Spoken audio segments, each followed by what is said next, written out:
Students in Tucson and across the country walked out of classes this week to mark 1 month since the shooting at a high school in Parkland, Florida. For 17 minutes, they stood in solidarity in memory of the 17 lives lost and in support of stricter gun laws from Congress. I want to support people that have been shot with guns, and guns don't have a place in the world, schools, or anywhere. We are more on top because it's become more of an occurrence now. It's more often that we see shootings. I think we should be stricter on lockdowns and practice them more. If kids are the ones being shot, then of course they should have a say in it. They're the ones that are terrified in the lockdown drills. They're the ones who are going to grow up and run the whole world. The shooting in Parkland is the latest to spark debate over how our country prevents attacks on schools and universities. And it's a tragedy that hits close to home.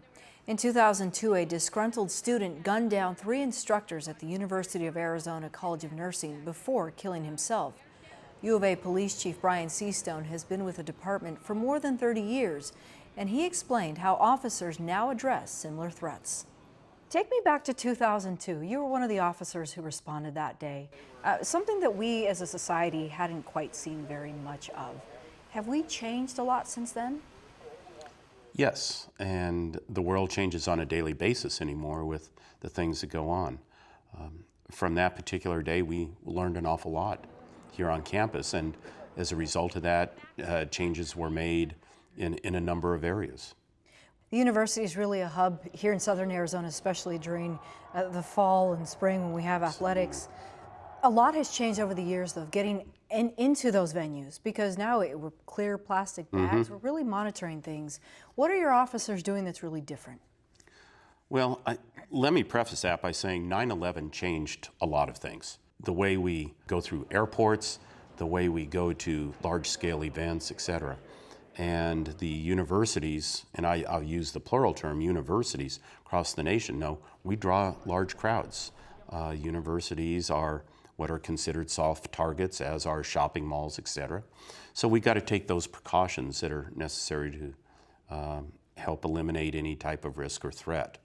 And so as a result of that and changing events around the world, we went to the clear bag policy. That way we limit huge backpacks that at one time were allowed into stadiums. It allows us to see what's in a bag. We still don't do physical pat-downs or anything like that. Game day around here.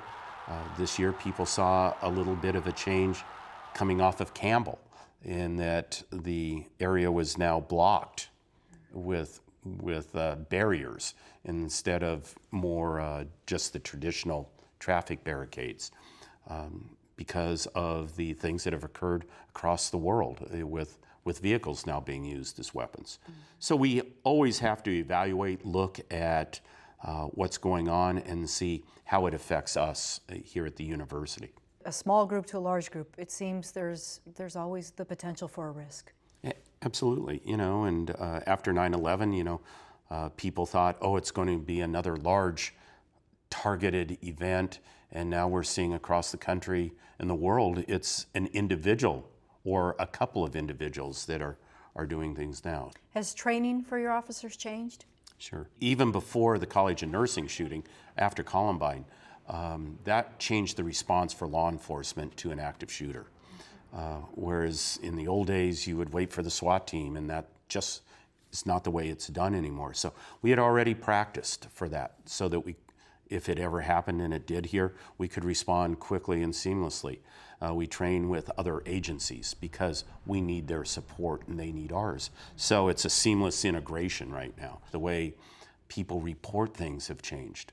You used to pick up the phone and call the police. You can now send UAPD a text message with a video or a picture instead of calling. So all of these things have come about because of technology and just our changing world. Where do freedom and responsibility meet? I mean, there are times when we perceive an individual who may not look like he or she is in the right place, or maybe acting different, but you're hesitant to call because you don't want to unfairly judge someone. Sure. And I've always said around here, deciding what is strange and unusual is really difficult. And we always tell people we'd much rather have someone call and report something and let us go over and find out what it is. People know the campus, they know their buildings, etc. So if something seems out of place, we'd much rather go over and just find out that it's this going on instead of something that could have led to something else down the road.